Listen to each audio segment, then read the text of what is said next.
had a block schedule for the past 20 years. In the past 2 years, there's been talk in admin about possibly switching it to a 7-drop-2 schedule.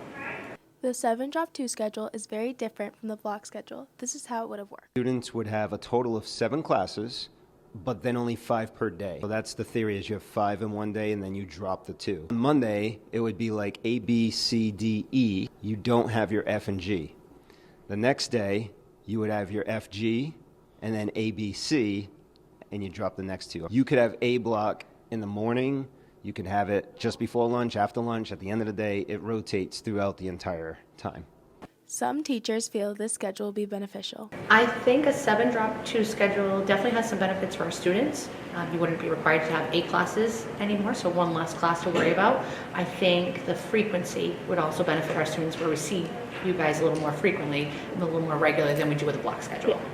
I'm a fan of the 7-drop-2 schedule because I believe that students, particularly for math, would benefit from having more time in the classroom learning the material with their teacher present. While there are benefits, there are also downsides, especially for the fine arts and tech department and foreign languages. Some of the tricky parts of making this change is figuring out class sizes, making sure our class sizes stay reasonable. That's one less class that they'll have the opportunity to take each year. So their options may be a little less limited into the total breadth of classes they can take over their high school career. The new schedule only allows for 1 full year spot freshman year, for something in the fine arts and tech department, for an elective. A lot of students are worried this schedule will affect our breaks. It would not impact any of those things. We would still have the directed study every day, privileges as long as a senior had, similar to now. Power block will probably be about the same, perhaps a couple minutes less, but power block could actually change in time at any point. It doesn't need the 7-drop-2 schedule in order to change. Student athletes and members of band and chorus have a different view on this schedule. I don't think it's good because for student athletes, it's not giving them enough time to balance their sport and balance 7 classes at once in one day. So I'm in band, and that would mean I'd have to take away an elective, Spanish, but I don't want to do either of those. Hopefully now you have a better idea of where the 7-drop-2 schedule came from, as well as some of the complications in trying to make it happen. Now we won't be seeing this schedule go into action next year. Stick around and find out if we'll see it the following year. Now let's learn about the Unified Sports Team with Cameron Mika. Thanks, Nala. Here at West Bridgewater Middle Senior High School, we have a program called Unified Sports, which involves students of all abilities. We recently received an award recognizing this program and its impact on the school. Unified Sports bring students who have intellectual disabilities with students who don't, and it brings in that great culture of everybody playing together no matter what their ability is. We have 3 different unified sports teams here at WB. We right now have 3 different seasons of sports. So we do bocce in the fall, usually in like October, basketball in March and April, and then cornhole in April and May. Unified sports has a big impact on the players. I think especially over the last 4 years, kind of seeing the sense of community and friendship and some of those connections that have been built between students that maybe wouldn't have known each other otherwise has been really impactful. Nikki talks about how unified sports started. I had reached out to some of the Special Olympics representatives, and we applied for unified basketball, and that was kind of where we started. We obtained this award by hitting certain standards. Your school was chosen because of the 3 things that you're doing that's within the Unified Champion School strategy. You have an incredible level of unified sports, unified leadership with your best buddies, and whole school engagement. Not many schools receive this award.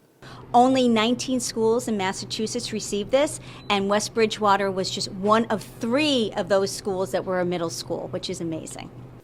This award means a lot to our players here at WB. I think primarily it's a huge confidence boost, and plus it gives them an opportunity to participate in sports with their typical peers. Last Friday when we had the assembly for all the students, it was great to see the unified team play against the faculty. The entire school was there. The entire school was cheering, and it was a fantastic opportunity. And the confidence Zach had afterwards was just amazing. We asked a player about how he likes unified sports and what sports he plays. Good. Bocce ball, basketball, and cornhole. Good job. Thank you so much. Congrats to our unified sports teams and good luck with the unified bocce season coming up. Have you ever heard of the artist 10-10-100? Let's find out more from Isaiah Thorne. In this segment, I talk to local artist 10-10-100 about his goals, his future, and what makes him unique as an artist. Shiloh talks about how he jump-started his musical career. I learned how to produce in quarantine. I'm not gonna like pat myself on the back. You know, I'm still not all the way there in the producer's world where I want to be, but that's where I started. Like one of those up-and-coming underground rappers that you just try to make lit music that sounds good and that makes people have a good time, you know. That he's an upcoming artist, got a couple hits, a couple thousand listeners. He's nice, he's tough. 10-10 loves making music. Here he talks about specific things early on that helped him find his passion. Really just listening to music as a kid. I was always, the type of music I'm making now is the type of music I was always kind of like listening to. Heavy like on the auto-tune and the vocal side of the music, you know what I'm trying to say? His flow and his like the auto-tune he uses and stuff. Not auto-tune, but just the way he's changed up his music over the years. I like just the beats he uses now and stuff like that. Shiloh also has things that inspire him as an artist, even to this day. Not even trying to sound corny for it, but like really myself for it. Like I'm inspired. I be inspiring myself, like just listening to my old songs and looking at some of my old stuff and looking how far I come. That's what inspires me. Just knowing that even outside of music, that just watching yourself get better at something. You know what I'm trying to say? Beats are really good, you know, really good lyricism.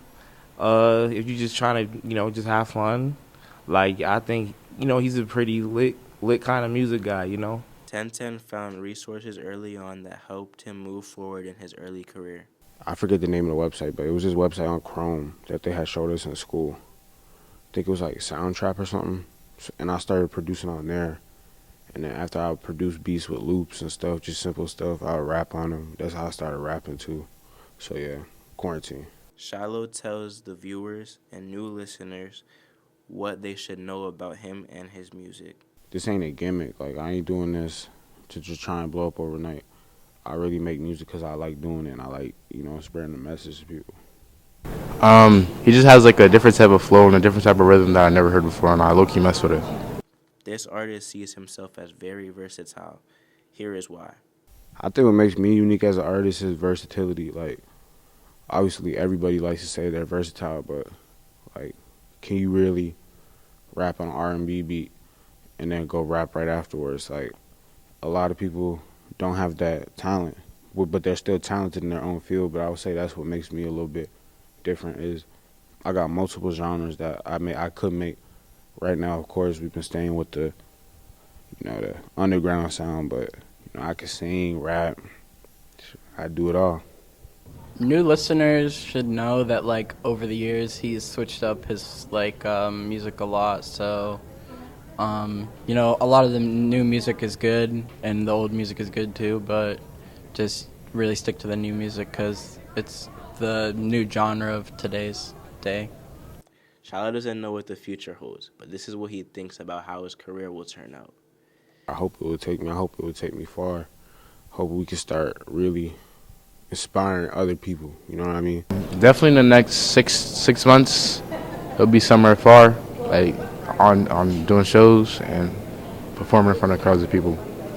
10-10 hopes he can inspire others to pursue their passions no matter what it is. We're trying to inspire people around the world to chase their dream, whatever it is, you know. If you want to be a Minecraft YouTuber, you feel me? Go make Minecraft YouTube videos, yeah. That's really the goal, is to inspire people.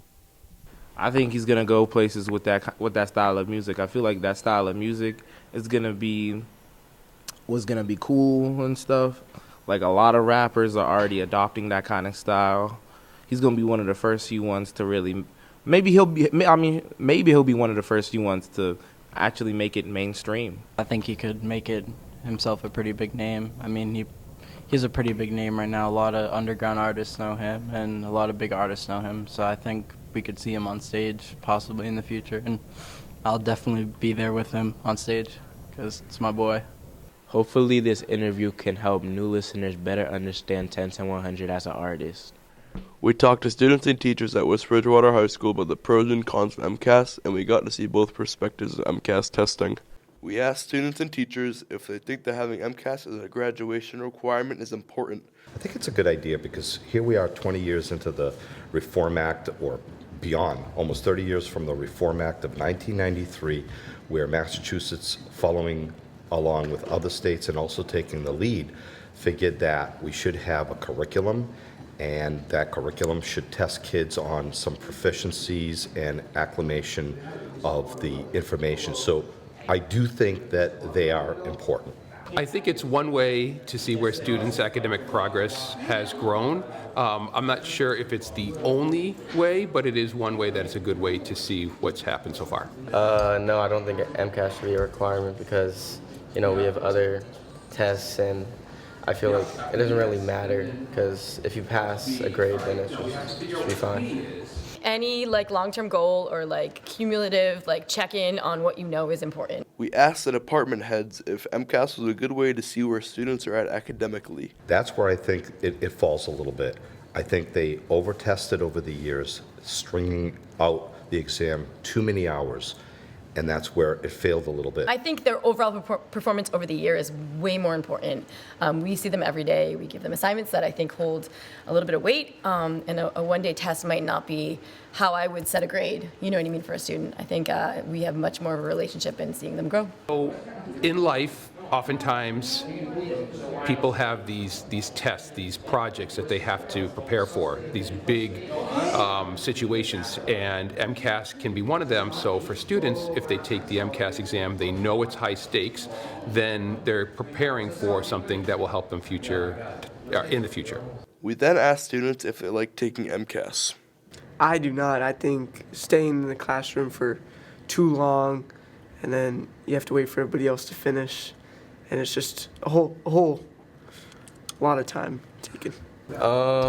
It was pretty easy for me because, it was just simple and it was straightforward. I'd pass it usually, so it wasn't that big of a deal for me.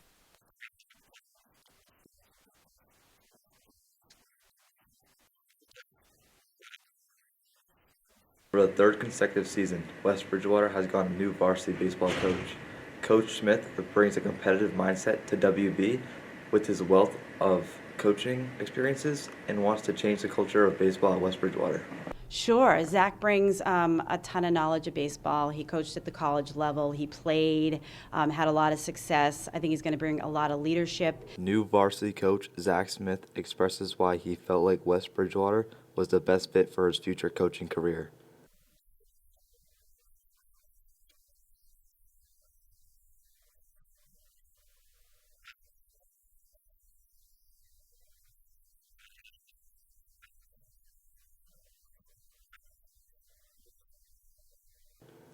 After meeting the coach, we asked a couple players about their first thoughts and first impressions of him. I think that he has a good philosophy, and he's honestly trying to improve our program and make us a top program in the state. He did coach at Division I level, so I think he honestly knows what he's doing, and I think he's going to help us in a lot of approaches of the game. Coach Smith comes to WB with a lot of coaching experiences, especially at the collegiate level.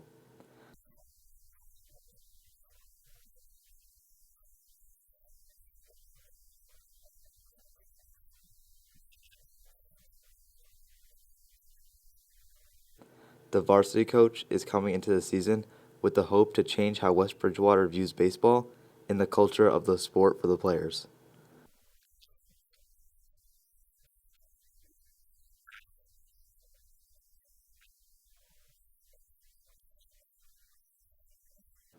Both captains give their thoughts and expectations for the upcoming season. I expect we get the wins we need to win, and I just hope we have a good time. I still have high expectations for us. I expect us to improve from last year and for us to make a deep run in the playoffs. The players express how having a new coach every year has impacted their baseball experience. It definitely makes it hard to, get used to something within the program, and it's good to have a coach that we know is going to stick around for a while. It's definitely been difficult to be able to build a program off that, like as a team. Personally, I think it's helped me just to see different perspectives from different coaches. After getting background knowledge of the new coach, as well as players and athletic directors' first impressions, I believe West Bridgewater will have a successful and competitive season.